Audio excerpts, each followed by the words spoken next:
ట్రెండ్కి లేటుగా ఉన్నా కానీ వీడియో చేయడం మాత్రం మిస్ అవ్వలేదండి. ఈరోజు మన విఎస్ కేక్స్ అండ్ బేక్స్లో కునాఫా బార్తో మీ ముందుకు వచ్చేస్తున్నాను.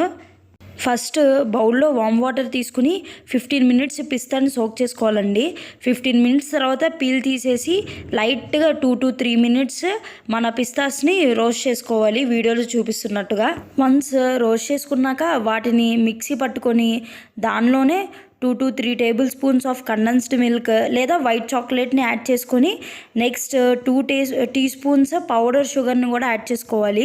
అంతా మిక్సీ అయ్యేటట్టుగా గ్రైండ్ చేస్తే మనకి కునాఫాలో యాడ్ చేయడానికి పేస్ట్ రెడీ అవుతుంది. నెక్స్ట్ కునాఫాని స్మాల్ పీసెస్గా కట్ చేసుకొని ఒక సైడ్కి పెట్టుకోండి. నెక్స్ట్ ఇక్కడ చూస్తున్నారు కదా, నేను మౌల్డ్ తీసుకొని చాక్లెట్ మౌల్డ్ దాంట్లో వైట్ చాక్లెట్ని అలానే డబల్ బాయిలింగ్ మెథడ్లో మెల్ట్ చేసుకున్న డార్క్ చాక్లెట్ని కూడా యాడ్ చేసుకొని 5 మినిట్స్ ఫ్రిడ్జ్లో పెట్టుకుంటున్నాను. ఈలోపు ఇంకో బౌల్లో కొద్దిగా బటర్ని తీసుకొని దానిలో మనం బిఫోర్గా కట్ చేసుకున్న కునాఫాని యాడ్ చేసుకొని ఆ కునాఫా గోల్డెన్ కలర్ వచ్చేంత వరకు మనం ఫ్రై చేసుకోవాలండి.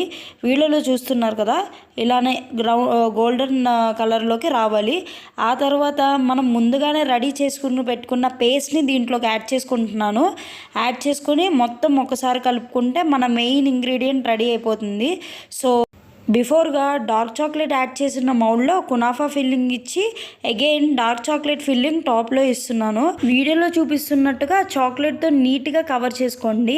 అండ్ కవర్ చేసిన తర్వాత ట్యాప్ చేయడం మాత్రం మర్చిపోవద్దు. ఇలా సెట్ చేసుకుని 15 మినిట్స్ ఫ్రిడ్జ్లో పెట్టుకొని ఆ తర్వాత డీమోల్డ్ చేస్తే మన ట్రెండీ దుబాయ్ చాక్లెట్ కునాఫా చాక్లెట్ బార్ రెడీ అయిపోతుందండి. నెక్స్ట్ థర్స్డే ఇంకో మంచి వీడియోతో మీ ముందుకు వచ్చేస్తాను. Until then bye bye and stay tuned.